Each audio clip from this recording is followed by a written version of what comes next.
Welcome to the Encore Audio Archives YouTube channel. I'm Taper Dave, and this is my channel. I've uploaded hundreds of talks here that I've recorded at meetings in West LA, and okay, my story with Clancy is, and I have it here in one of my recordings where I celebrated a birthday, and then during my talk at the beginning of the meeting, I said that it was my first attempt in 1985 to get sober, and it didn't take, of course, because I came back in 94. And I told Clancy I was living in Stockton, and I heard Clancy was going to come to speak, and I thought to myself, I don't need to hear this guy, Clancy. So I did go to the convention or the meeting or wherever it was he was speaking. So Clancy gets up to start talking. He says, Dave, are you still here? I says, yeah, I'm right here.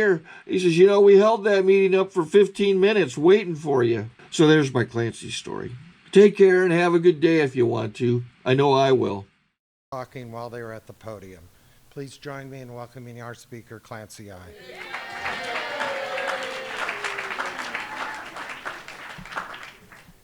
I had a cup of coffee sitting there. Oh, you took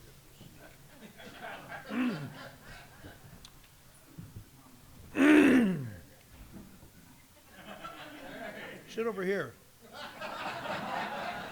Sit over here. If you want to sit there, come earlier. Sit over here.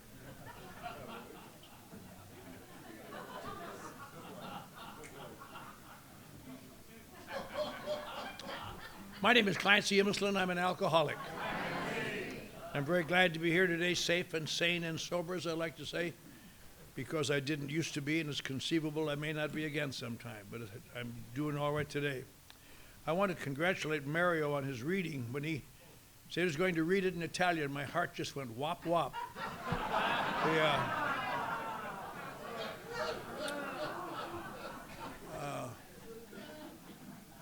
But I am glad to be here, and I don't know, as I was sitting there this morning, I felt in kind of a poignant mood. I started coming to this meeting in 1958, a long time ago, when it was two locations back at the 6300 Club, and I was just a month and 2 months sober, I guess. And I didn't like it then, but I got to like it over the years. Now, it's been a very traditional, great old meeting. It moved to a club when the club moved up by Molly's house on Pico, and then it moved here.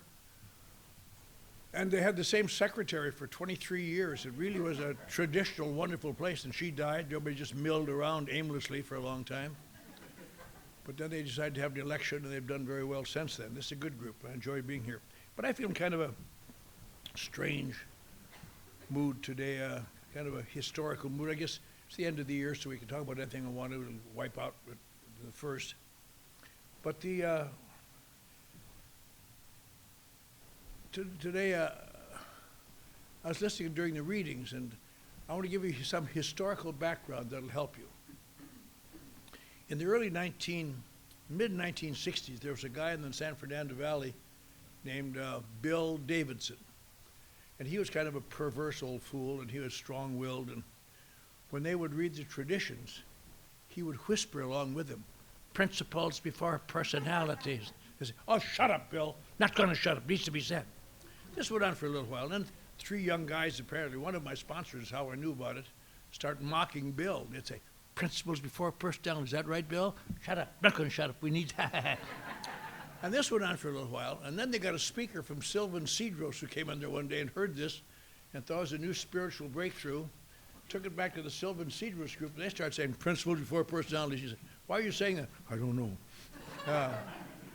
Then for about, must have been 15 years, there were four groups in the middle of the San Fernando Valley who would say principles before personality. We say, we're going to talk for the Greek chorus today.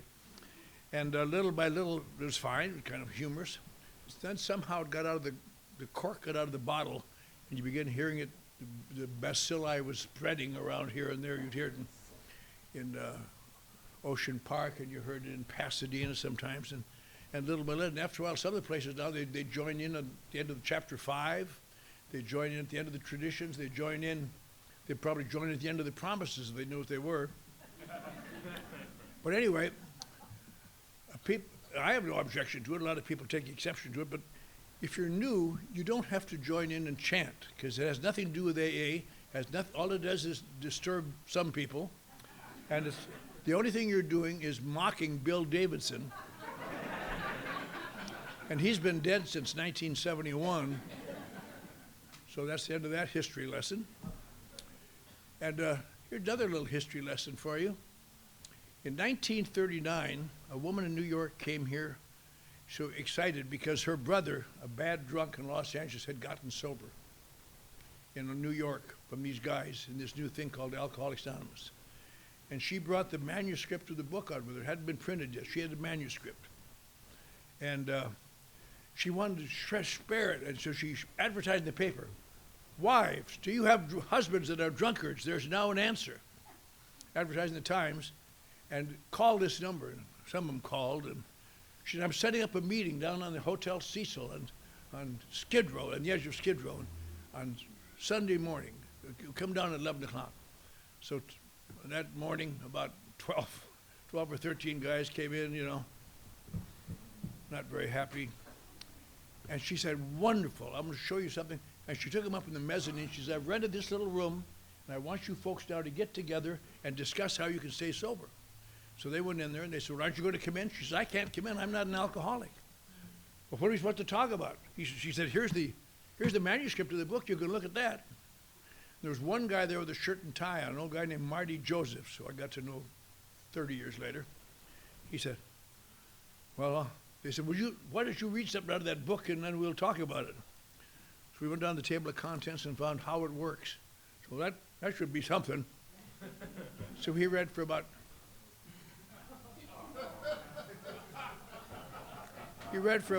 2 or 3 minutes, 4 minutes, and they discussed it. Then they all went home, and then that was the end of it.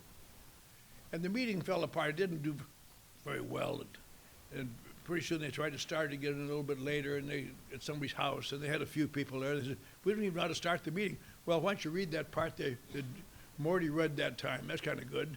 So they read that, and little by little, over a period of time in California, in Southern California, when I got sober, this was the only place in the world, but everybody read chapter 5. Everybody read chapter 5, every meeting. And then somehow, again, it got out, and pretty soon you heard it in Denver, and then pretty soon you heard it in Chicago, and then pretty soon you heard it's read all over the world now. And nobody ever knows this because Marty Joseph did not know what to read in the big book of Alcoholics Anonymous. But by divine intercession or by blind luck, he got the gist of AA in those 3 pages. And they've always been very helpful to all of us. But of course, when we come here new, we don't care about that at all. You new people, who cares?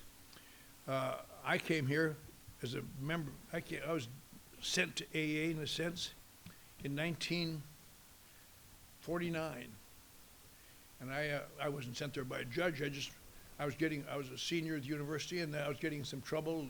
I was acting bizarrely, and I'd started drinking in the war overseas when some guys got me a little Norwegian lad to drink whiskey, and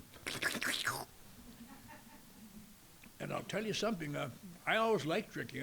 I hear people today, it hurts me when I hear people today say things like, "That whiskey, it never was any good. It's terrible." It's like hear somebody knock an old girlfriend, you know. Well, she may be a pig now, but she didn't used to be. She used to be a wonderful girl, you know.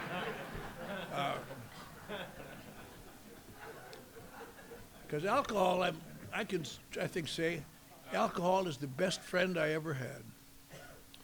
Best friend I ever had. Friends come and go, lovers come and go, jobs come and go, cities come and go, states come and go.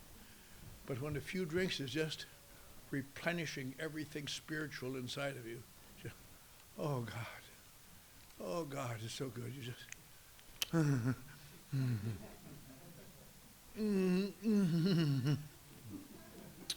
you almost feel like leaning over saying, "Was it good for you?" Yeah. And the only problem I ever had is that I loved it and enabled me to do many things I might not have done. When I was 15, I was over in Pearl Harbor, and I wasn't manly, but I wasn't afraid either. It was just dumb. And drinking made me feel manly, and it enabled me to do things. And as I said, when I was at the University of Wisconsin, we won second place in the national debate finals, and I was drinking every time I debated because I had quick minds and quick answers, and just blah, blah, blah. We lost to Notre Dame or some Catholic school. But my problem I discovered is that I have a tendency sometimes to drink a little too much. I was glad years later when my psychiatrist told me I have many times been thoughtlessly overserved. But my problem has always been, from the first time I went to a meeting, went in there and 8 fat guys sitting around a table, and, what the hell are you doing here? I thought, that's a strange introduction, but I was 22, and I looked younger than I was. And so it's like some kid coming in here now about 10 and saying, I think I'm an alcoholic. Oh, do you? I think you have a broken nose. You know, all these guys, I understand why it was, because I was very young, and there wasn't anybody in that state under 40 in AA. Don't go for that chair, pal. I said, don't go for that chair. There's one right in there, right over there, in the loge. Well, I'll tell you what, I'm sorry. This is a memorized talk, so I'll have to start over. My name is Clancy Imislund, and I'm an alcoholic. But I sat in these meetings for about a week, and it didn't take me long to discover that what alcoholics was, and alcoholics, and I wasn't one of them. Alcoholics are people whose problem is alcohol, and they come to AA and get a sense of elation about admitting it, apparently. Then they return to God, find spiritual solace, and then they show their gratitude by helping others. And none of those things seemed to have any effect on me. My problem really wasn't alcohol. My friend was alcohol. My point is, how can I slow it down? How can I not drink to excess? And somebody gave me the copy of the big book to read, and I read that. And I was a writer. I became a writer also later professionally. And they always say this is a badly written book. It isn't a badly written book at all. It's a good book. It's just that it's terribly dull, you know. Just, Jesus. In fact, some years later when I got sober again, in the late 1950s, my new sponsor had me read the book again. I said, I've read that book. He said, well, read it again. So I read it again and thought, I really misjudged this book. It's much duller than I remember. Just, you know, I wrote things like, buy this product, buy Borden product. And this just, if you're thorough at this stage of your development,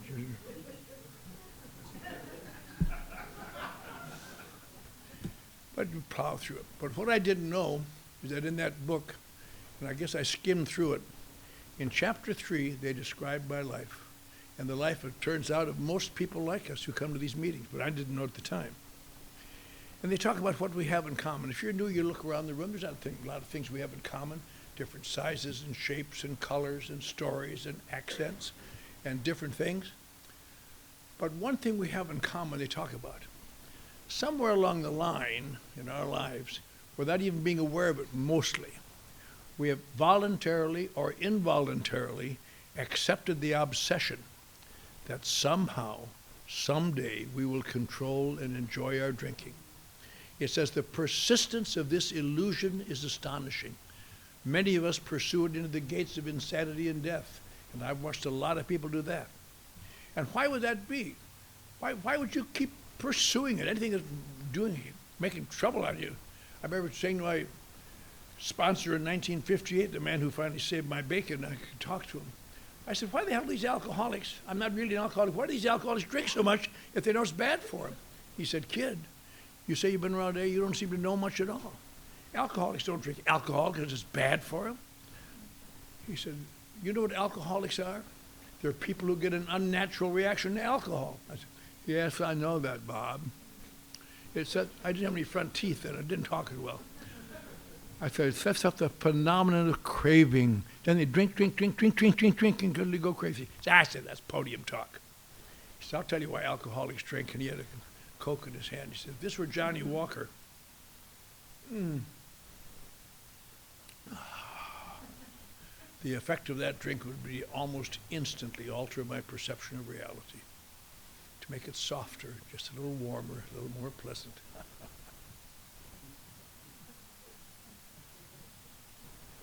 Drink it a little bit more, and pretty soon you're a little more at ease with the people around you. Hi. And it's just wonderful. It just removes the blockages in your inside somehow. And nobody seems to ever realize that. They say, why do you drink? You go to the hospital every time you drink. And I puzzled that. I thought, why don't I try harder? And I didn't realize I was trying as hard as I possibly could. And not understanding that if drinking does that wonderful thing for me, I'm lost. There's no way out. I didn't know it at the time, and nobody knew it for 4,000 years. But I drank, and it was wonderful. But my problem is alcohol. When I drink too much and get drunk. But up till that time, it's wonderful. I don't get drunk every time I drink. Sometimes I drink and just feel good. Sometimes I don't. But it seems like sometimes it's critical. I have to stay sober. That's when I drink too much or something. It's just a weird mix-up. And I have a lot of emotions that I can't deal with. One time, the only time I ever really gave it all I had, I guess, was in Texas. And I was, at that time, it was in a strange pattern. Went through a little pattern in the 1950s where when I got to a certain stage of drinking, I would counsel police officers, which is a short-lived profession, I'll tell you. And I went to jail a lot overnight, not for anything big. I'm not a big felon like Johnny Harris or these guys. I'm just a down-to-earth, everyday guy. And they throw me in jail. We're going to cool you off, boy. And I came out to jail one morning, and my neighbor was there to greet me, and I said, you shouldn't come down here. I got that policeman's badge number. I'm going to get him. He really rousted me terribly. He said, I don't know about that, but while you were out drunk, your little son died, and we couldn't find you. And that just about killed me, because I had 3 little girls and a little boy, and he was the apple of my eye. He was going to be the next president or something. And we took him up to Wisconsin and buried him at the foot of his grandmother's grave. And I put my hand in his casket and I said, John Imislund, this will never happen again. I promise you, I'm so sorry. We went back to Texas where I lived. And I started coming home from work at night, having dinner with my children. I hadn't done that for a long time. I'd get there later. And after dinner, we'd work on the homework or go out for rides and go to a movie sometime. And it was really wonderful. I never went to A. A would just make me think more about drinking. It was good to do this, and every time we had a meal, we said a little prayer for baby John, and it was very great. But then what happened, took a little while longer this time, but happened every time I stopped drinking. I feel good for a while, and then someone comes into my bedroom in the middle of the night and puts an invisible spring in my gut. And the next day, they start to tighten it. And it doesn't come out as, I need a drink. It comes out as just a little restlessness. Just a little irritability. Just a little tired of these idiots around me. And little by little it gets tough. And I've spent thousands and thousands of dollars in psychoanalysis to try to break that pattern. And I thought I've had it several times, but I haven't. Because it turns out the only sure way to break that pattern. But then you have to say, I'll watch it this time. Not knowing that you can. But I didn't drink. And it got tense. I found myself getting tenser and tenser, and pretty soon I didn't like that job anymore, and life was, whatever technicolor was in the world around me was gone back to gray, and my kids, Mary, take your sisters and go to your room, for Christ's sake. I'm sorry, I don't mean to we'll play tomorrow. I just hated myself. And I needed a drink so bad. I didn't need a drink. What I needed to do was to relax, and drinking made it possible. But I'd promised my dead son I wouldn't drink. And one day it got so bad, my wife took the children to church, and I just pulled the car in the garage and hooked up a hose and the exhaust pipe and turned the motor and went to sleep and died. And a neighbor next door happened to be looking out his window having a cup of coffee in his breakfast nook or something. Saw me go in there and heard the motor running. I didn't come out, so we ambled over to see if I was all right, and he found me dead in the car, and they pulled me out and beat in my chest and rushed me to the hospital and oxygenated me and kept me there for about a week while they examined me and determined I was seriously mentally ill and put me in the state insane asylum. Now that's how I get when I get sober, folks. That's not exactly a drinking problem. That's some kind of a secret, sensitive problem. And I've tried again and again, but every time I try, sooner or later, somebody puts that spring in my gut, and I just can't handle it. And why would I stop drinking this time? This time, I'd pushed the envelope so far. The last morning I drank, 2 big guys threw me out of this midnight mission on Skid Row. Mission on this. Get out of here, you son of a bitch, and don't come back. I tried to explain to him, I'm not really a son of a bitch. 3 years ago, I was on the faculty of the University of Texas. Ads that I helped write, the L.C. and Elmer ads for the Borden Company, they were running this very week in Life and Time, New Yorker. I've had my picture in the New York Times for one of my achievements. But it's hard to explain these things in midair, you know. And I got out in the cold rain like it was last night, and I walked 71 blocks to the nearest AA club on Wilshire and Fairfax, because that's the only place in the world when you get down and out and sick and your mouth is bleeding and your clothes are gone and you're torn and sick and desperate. It's the only place in the world where you're welcome. You know, only place in the world where the worse you look, the better they like it. This one's mine, Fred. And I got to that stupid club and living in the back seat of an abandoned car because there was no place for me to stay. He let me stay in the Joe Quinn's back of his Mercury that didn't run. That's not funny.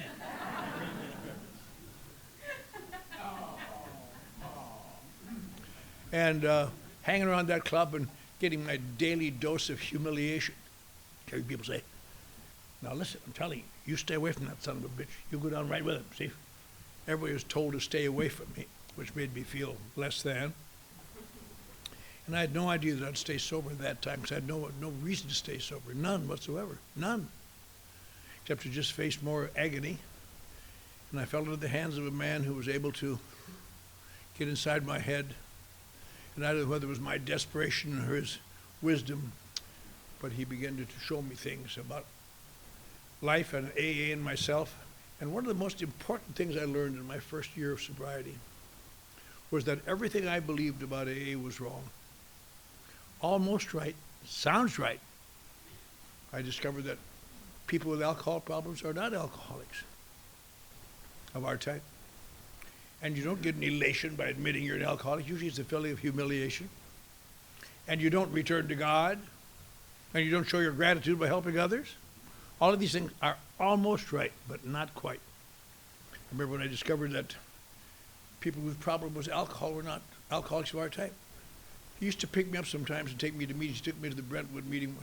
It used to be up about 3 blocks from where it is now, in a dance studio. We all liked it because one whole wall was mirrors, and we could try to get a seat for you.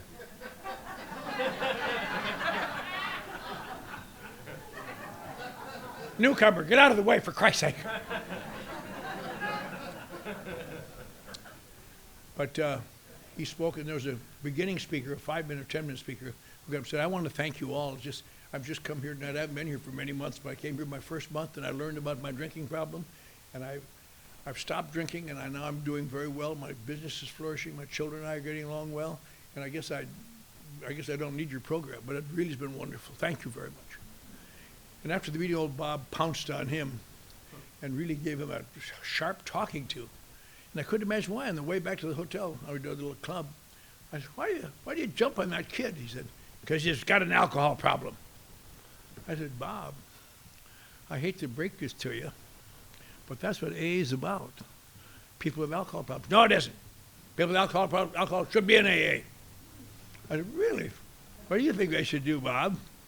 He said, they should quit drinking and clean up their act, and when they're offered a drink, say no thank you. I said, that doesn't work. For Christ's sake, I've tried that for 10 years. That doesn't work. He said, I guess your problem isn't alcohol then. You must have the problem I got and everybody else in all these meetings. Something called, it sounds like alcohol, fools a lot of people. Something called alcoholism. I said, oh, Jesus, Bob. Don't play word games with me. I look terrible, but I'm smarter than you'd ever believe. Shut up, he explained. And he gave me about a 3-hour harangue, most of which I was able to blot out before I went insane. But the point he made somewhere in there that festered in my mind after that. He said, alcohol problems are overcome by stopping drinking and then straightening up. In this strange thing called alcoholism, which unfortunately for you and me looks almost exactly the same to the naked eye, this mind-consuming, perception-distorting, bodily eroding thing called alcoholism. you'll discover that stopping drinking and cleaning up your act has no significant long-term effect other than to gradually make it so painful you can't stand it.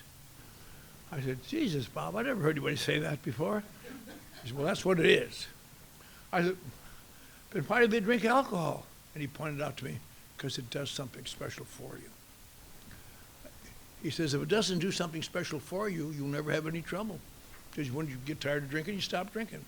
But people like us, alcohol does so much for us, it makes sobriety untenable after a while. And Jesus. I said, well, then, tonight or the other night at the club, there's a girl there who said she'd been sober and got drunk again. Why'd she do that? And he gave me an explanation for that. He gave me a reason I thought was stupid at the time. But I heard a tape of it 25 years ago. I thought, absolutely right on. He said, people like us are part of the human race. Human race, one of the problems of the human race is growing up, maturing in the world, becoming mature, getting along. It's hard growing up. You got to take a lot of crap from people. People want you to do things you don't understand. You got to give in to things you don't believe in. You have to do all sorts of crap. He said, that whole process is called maturing. When you come to problems, you got to find a way to solve them. You can't run away. You find conflicts, you got to deal with them. But eventually, although you don't even know what you're looking for, human beings get to what's called emotional maturity. And if you get there, you live a pretty good life. You seem to be able to hold a job. You instinctively know how to do that. Get along with your co-employees. Get along with the neighbors. And just have good things happen. He said, but this almost never happens to alcoholics. I said, why not? He said, because people like us, when we come to problems that we need to solve for our emotional maturity, we've discovered we can drink them away. Here's to you, household finance.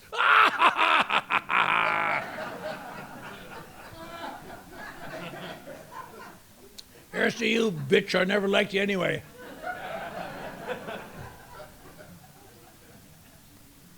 Hey, Mr. Carlson, take your job and shove it up your nose. And they all work, because I've done them all. But every time they work, it's almost though a little invisible cold ball forms in the psyche somewhere. And they just mount up. You don't even know they're there. The only time they're activated is when you stop drinking. When you stop drinking, they make you poised to have an emotional explosion. And sometimes at home, sometimes it happens at office, sometimes it happens in the street. It used to happen to me at the office sometimes. My jobs where I was doing well, someone seemed to disrespect me. Someone seemed to hurt my feelings. Someone put me down that didn't have the right to do it. And I think, that you nasty little thing. And you'd like to get revenge, but you can't because that makes you look childish. So you think about it. And think, God, after a few days, you notice his friends are kind of in on it too. They're looking at you funny.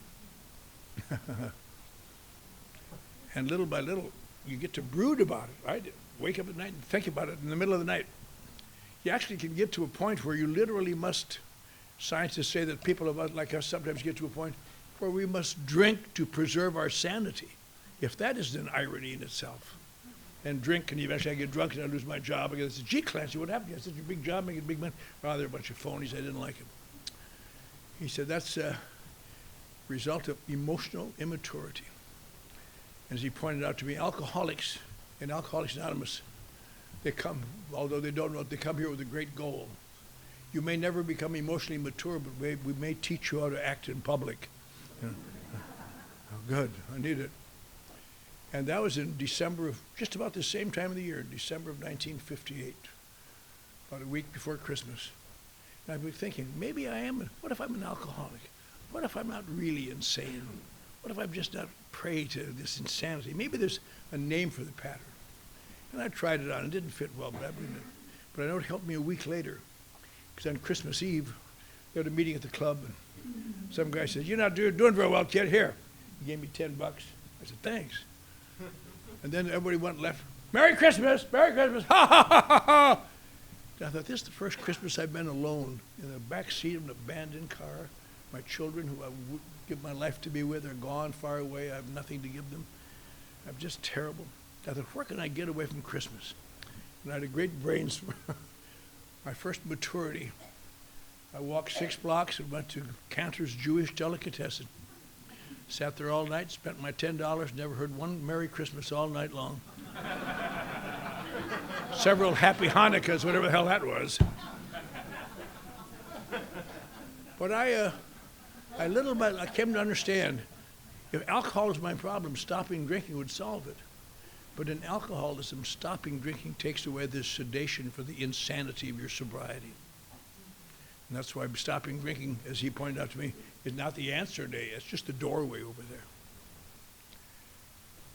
there. And he also pointed out to me when we started through the steps, I said, I can't return to God because when my son died, I swore off God. I said, you son of a bitch, you killed my son to punish me. Well, goddamn you, you'll get me at hell, but you won't get me to Len.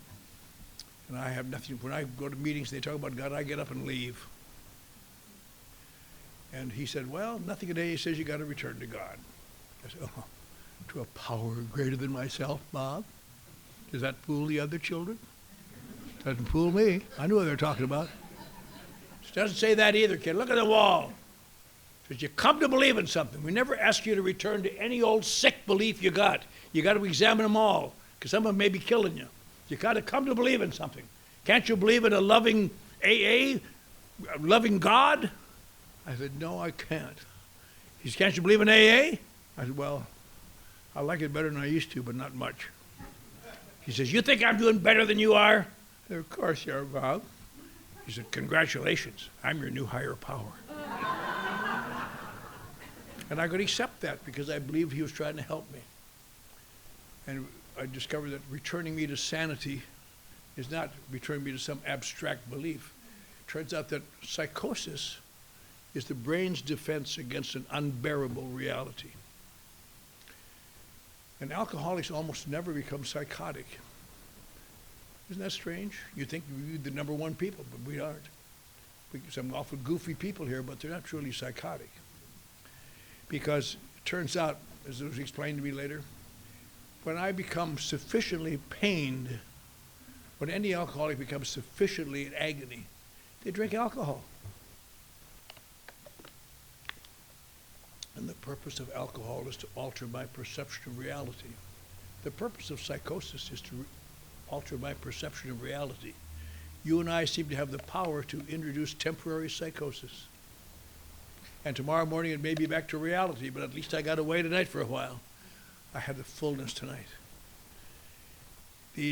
So I had to come to understand what the second step is saying. There's a power here somewhere. And he said to me, and I'd say to you too, to you new people, he said, these people didn't all come to this meeting to fool you, for Christ's sake. There's got to be a power here that's working for these people. He said, now, all you have to believe there's a power here. You don't have to know what the power is till later in these steps. But believe there's one here that will do what? Make it unnecessary for you to drink to stand life. And I understand that. I said, but I can't return to God, Bob. You see, you don't ever have to return to God if you don't want to, but you may find that you want to after a while. And he told me to write an inventory. I didn't want to do that because I'd take my inventory with a psychiatrist. But I was feeling so bad one day. I said, well, if he's going to be my higher power, and he tells me what to do, I ought to do that. So I wrote an inventory, a terrible thing, just full of, I was feeling so bad I put in terrible things I never would tell my psychiatrist. He asked me one time, why don't you tell your psychiatrist these things? Because when you're paying that kind of money, you can't risk rejection. That's why you don't tell your psychiatrist. You did what, sir? Get out of my office. But first, wash off that chair, will you? Yeah. But he took me on a trip from Santa Monica to Oxnard, gave me a flashlight, and I read it all the way up there. And I got done. I was just terrified. I thought he's going to make me get out of his car and walk home. Just dreadful. I said, that's all, Bob. He said, are you done now? Yeah. He never said, that's the best thing you've done since you got sober, kid. And I said, thought it was. But little by little, I took the steps like that under duress of pain. But the first 3 steps, in my opinion, have kept more people out of AA than anything I know, because we misunderstand. People interpret them all the time. It took me 10 years to discover the steps mean what they say. Hard breakthrough to find that out. You have to admit you're having a problem with drinking. You have to admit you're having a problem without drinking. That's what that dash in there is for in the first step. Admitted we were powerless over alcohol. Dash, which in the English language means end of thought, beginning of new thought. Admitting I have a problem without alcohol. Then I have to come to believe there's some power here, somehow, somewhere, that I don't see at all yet, that will enable me not to have to drink. Then I have to turn my life over to that power, which consists of allowing them to override my judgments. God, that's a tough one. But I'll tell you, if you can find someone who guides you through that, it really gets to be a piece of cake later on. You find yourself making amends you're never going to make. Do all sorts of odd things. Because the purpose of AA is entirely different. So I came to believe that alcohol is not the problem, and I don't have to return to God. And then I also discovered another thing that he pointed out to me, and I got very active trying to help people at first. I did what I wanted. But I discovered that you develop gratitude by helping people. You don't show your gratitude by helping people. You get grateful by helping people. And little by little it comes with you. And if you find that's why I say in the book, when all else fails and you're so sick of yourself, work with another alcoholic. Not that you care whether they live or die, but when I think about that sick kid, I'm not thinking about this sick kid, that's all. It's a great blessing. And so little by little I came to understand the purpose of Alcoholics Anonymous. And if you guys who are young girls, this is my opinion. I'm required to say that, although I think I'm secretly speaking for Bill Wilson in heaven. But the purpose of Alcoholics Anonymous, its meetings, its sponsors, its fellowship, its actions, are to very slowly do what alcohol did fast. To change my perception of reality and turn it into a friendlier place. To change my relationship to people so I have some degree of comfort with them. To make me sufficiently insensitive to glances and remarks so I don't have to be troubled by it when someone does them. And go about my business. Think, you don't like me, you must be wrong. Not quite there yet. Next corner, next birthday. But little by little, Alcoholics Anonymous, much to my surprise, I spent a lot of money, as I say, in psychoanalysis. I had a lot of therapy. I had a lot of help from a lot of people. One of the early guys in AA was Ebby, who brought the message to Bill Wilson. He got sober finally in Texas with a guy who helped him stay sober. I worked with that same guy. Didn't help me stay sober. I got drunker and left town because I guess my mind was not fallow yet. You have to find someone that you can believe in. And he troubled me sometimes. I got my first birthday at Malibu because that was a Saturday night meeting that we went to. And he forgot to give me my cake. Didn't even show up. And I called him, prepared to be hurt, and he just told me, well, I'll give it to you next week. Shut up. I was okay. I believed him. But little by little, I finally, after losing about 8 jobs in my first 2 years because my mouth, I couldn't control my mouth, my insolent, smart-aleck mouth. But I finally held a job in my 3rd year that was a beginning writer in a medical corporation. I eventually became director of advertising for that big corporation. Had front teeth again, smiled. If any of you new people have lost teeth, let me give you hope. When you become spiritually perfect, they grow back. No, I don't remember exactly, And I went to work in radio and television in Hollywood. Another guy and I created something called Boss Radio, if you remember that. If you got to be old to remember that, became the #1 hard rock station in the world. We brought the Beatles out here. We just were slicker and hipper than hell. And downtown doing public relations for an oil company, 15 years sober. I was a marketing director in Beverly Hills. When I was 5 years sober, the same family moved back. And they all had another little boy, thank God. So I had a little boy to raise, and they're all grown up now. 3 of my daughters just turned 21 in AA this year at the International Convention. We all were together there. It's like herding cats in the rain. But great. It's all very nice. The only trouble is sometimes this AA can make you feel better than you really should. And when I was 15 years sober, I'm afraid I felt better than I really should. And one day I found myself leaving a job in Beverly Hills, and For the last 36 years, I've been the managing director of the Skid Row mission that I was thrown out of in 1958, the Midnight Mission. And people say, why would you give up your career on that damn mission? And there's no good answer to that. Well, it was such a significant decrease in salary, I couldn't pass it up. But little by little, I've lived. Yesterday morning, I spent my 38th Christmas on Skid Row serving people, hungry people. Saw Jerry down there, saw a number of people, Mary and her daughter were there giving out gifts to little kiddies. And you'd think that'd give you great elation. It doesn't. It just pisses me off I have to get up on Christmas. But at the end of the day, I'm grateful and I feel good.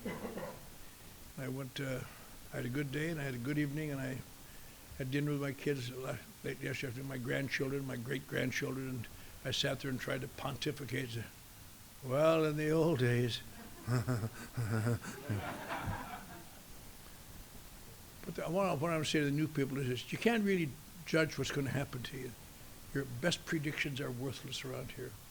You come to realize that you and I have been blessed with the ability to find an answer through alcohol. And the price tag for it is your life. And so if you've had that blessing, you better start working now to pay it off in pieces by going to meetings and having a sponsor and finding some way to do without it, or else you almost certainly will join me laying face down on Skid Row as they were yesterday in their own vomit. Ex-AAs that I know had no chance, said no more. A few months ago, outside my office, I came out and I met Paul Schaefer, who was a member of our group for years and years, very successful. His wife finally convinced him to stop going to AA and just go to church. And I found him dead on the sidewalk, unshaven, dirty, filthy, sick. Because that's what happens to alcoholics. Not because there's anything wrong with the religion, but it never has had the answer because it doesn't do anything about the inside things that have to happen. So I'm glad this day today be safe and sane and sober. I'm glad I don't have to say Merry Christmas. But I'd like to say Happy New Year. Thank you.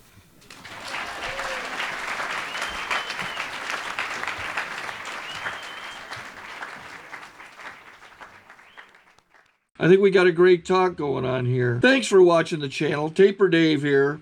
Just curious, do you think this is better than Zoom? Okay, this is how I prepare my drone for launching. I like to do it inside the cab of my truck so I'm not standing outside in the weather. To install the joysticks for control, up and down, right and left, powered on. I have an Android phone that I use to connect it to the drone with. And it's actually controlled through the iPhone, through an app. Oops, wrong way. It's actually controlled through the iPhone, or through this Android phone, through the app. It's actually controlled through the Android phone, through an app, and you connect it through this short connection right here.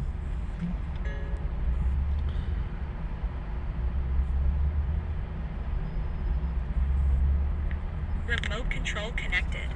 Remote control's connected. So I pull out the drone. I have to extend the legs. Long legs extended first, then the short legs. Remove the gimbal protector. Set that aside, then power it on one short burst, then one long burst. I lay it down. So I have to go to calibrate. So the drone's not connected yet. It shows you here as this drone gets disconnected, even though the remote's powered on. So the drone has to establish it's connected. So I go into the app to calibration mode. First I'll calibrate the remote controller. Start calibration. Out, in, out, in, up, down, and then this little wheel is to control the gimbal. So it's calibrated.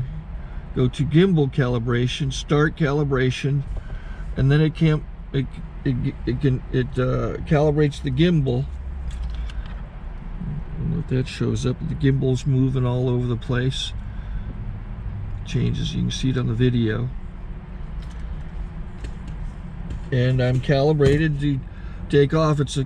It's acquired 7 satellites at the moment. There are 26 satellites up in the sky, which it has to acquire before you can take off. So it's connected. It's got enough satellites. This is white. I can go to press this little arrow button, swipe right to take off, and it would start the motors if I slid this to the right. But I'll wait till I get outside. Don't want to do it inside.